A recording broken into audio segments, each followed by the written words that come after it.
Благословенная болгарская земля. Мы едем проводить эксперимент. Вернее сказать, это будет экспериментом для наших болгарских друзей. В России подобное уже давно никого не удивляет. И мы точно знаем, каков будет результат. Запомните название Байкал М1. Это эффективный микробиологический препарат многоцелевого применения. Сегодня ему предстоит преобразить жизнь свинокомплекса в Любин-Каравеллово, запах которого можно почувствовать издалека. —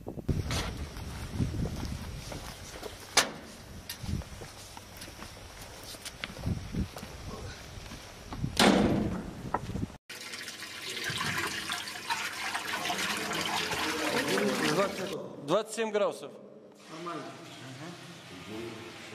Приготовления несложные. Запустить наши полезные бактерии в теплую воду, тем самым пробудив их ото сна.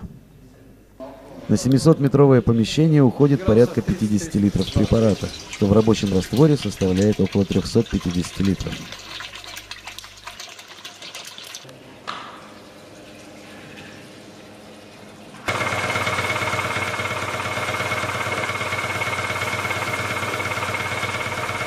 Пробужденные полезные микроорганизмы, попав в органическую среду, вступают в бой с гнилостными патогенными бактериями, всегда выигрывая сражение. Мы наносим наших маленьких друзей на стены и полы, на кожу животных, запуская процесс борьбы за здоровье и экологическое равновесие.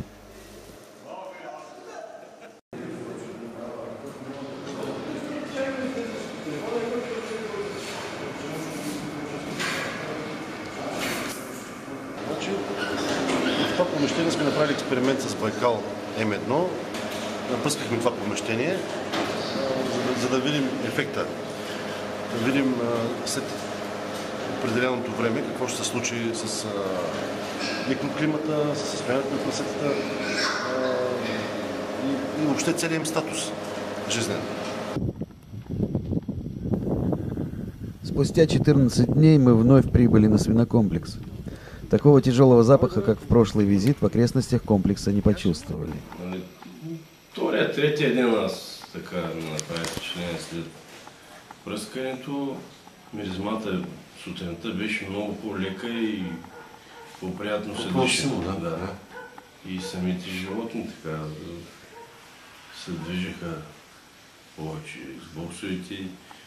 Мухи сега нямаше така по животните. Дали от времето, дали от препарата, не мога да кажа, но това забелязах. Видимо е променена обстановката. Аз като лекар не бих дал такова отражение, нали. За мен не може да има толкова бърз ефект, но това, което забелязвам, като че ли животните са по-жизнени, по-някакси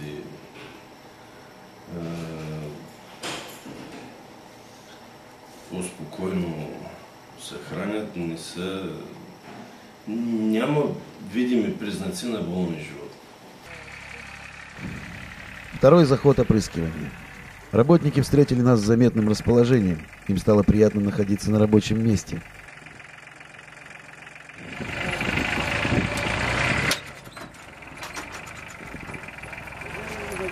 В результате войны микробов побежденные патогенные бактерии, погибая, прекращают производить вредные газы.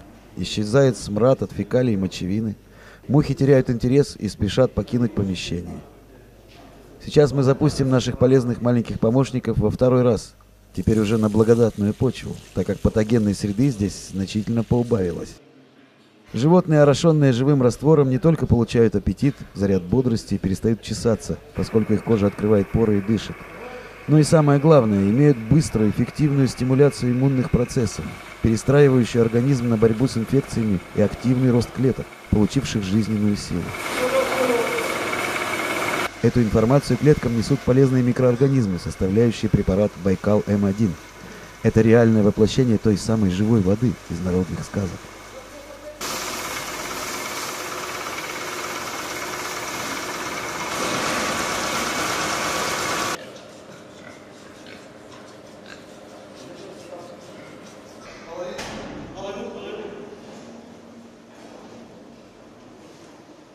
момента сме 2 седмици от първото пръскане с Байкал М1. Има видим ефект, който спрямо въздуха, който е по-добър, и жизненият статус на животните определено е по-добър. До днеска, надяваме се по-нататък след второто пръскане нещата още по-добре да бъдат, като за разлика от първия път нещата вървят в положителна посока. В смисъл, нали, статусът е по-добър, животни са видимо променени, мухите са намалели в това. Нямаме първото пръскане до сега, нямаме и смъртност. Едно прасе не е умряло до сега. Явно лечи от всичко, че ефектът от първото пръскане има, нали, без да сме третирали с животни с абсолютно нищо друго, освен с Байкал М1. Остается подождать еще 2 недели. На первом этапе мы получили самое главное. Поросята перестали болеть, стало заметно легче дышать. Ами в Сенкомплекс Люмен Каравелово, където пръскахме неколкократно с Байкал М1, имаме вече очевидни резултати от цялото пръскане. Ефекта от пръскането, особено втория път, след като приключихме, се оказа, че е още по-добър от очакванията, които имахме. Ефекта за здравословния статус на животните е очевиден. От измерванията, които направихме с лаборатория за въздуха в помещенията, съдържанието на амоняк, в сравнение с помещение, в което не е пръскано с Байкал М1, има очевидна разлика, с като проценти доста по-ниски са нивата на съдържание на вредни вещества, вредни газове в това помещение. И според мен обаче най-важният ефект е това, че спират се антибиотиците, спират се пръсканията с инсектициди, които са във всяка една свинеферма с едно голямо перо в отглеждането на животни и особено в сектор угояване. Ако се приложат и схемите за смесване с фуража, включване и в водата, съм определено вече убеден, че това ще действа много добре като цяло. Препоръчам го, защото се оказва, освен икономическата ефективност и по принцип като ферма, която е чиста, ферма, която би била екологически издържана в целия смисъл. От вкарването на животните, самото изкарване и изчистване на помещенията. В случая с третирането с препарата се забелязва подобрение в общото състояние на животните, като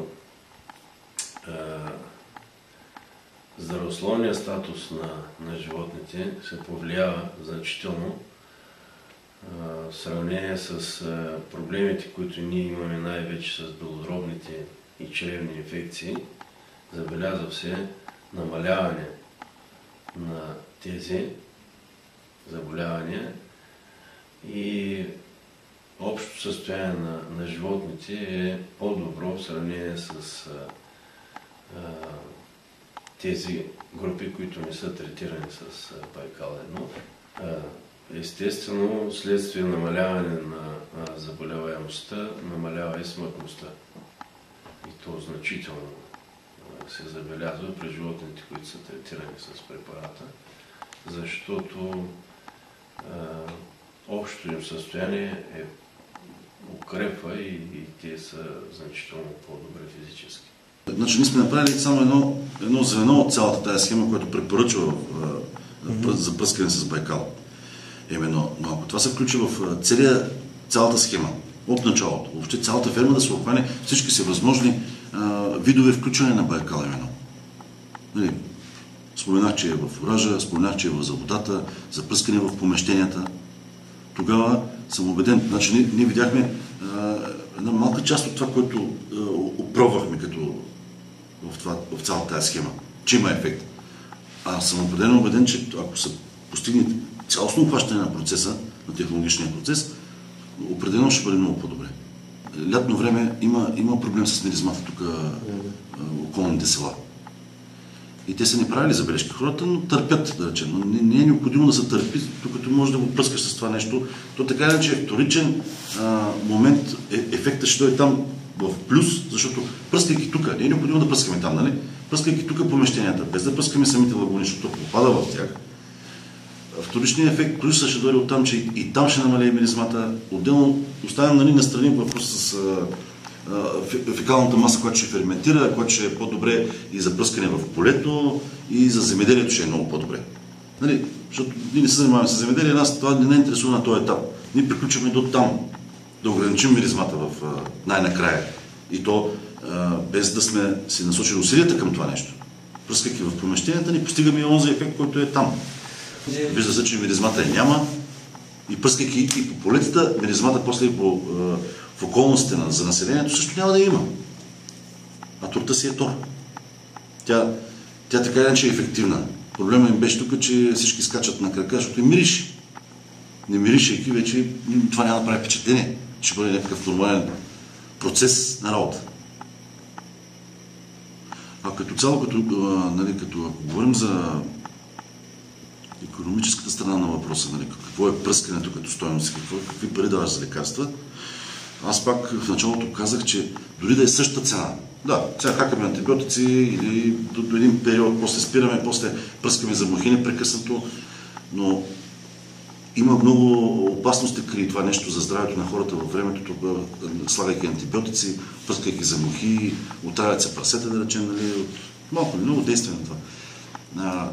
Това е най-големият ефект, който би бил полезен за обществото като цяло. Нали, остави икономическата страна и здравословния статус на хората, защото този антибиотик, колкото да е позволен до един момент, след това да речем, не е позволен, спираш го. В месото няма уж антибиотици, но той, щом си го слагал в началото на периода, да речем до 50-60 кг, няма начин да няма остатъци от този антибиотик в месото. Има.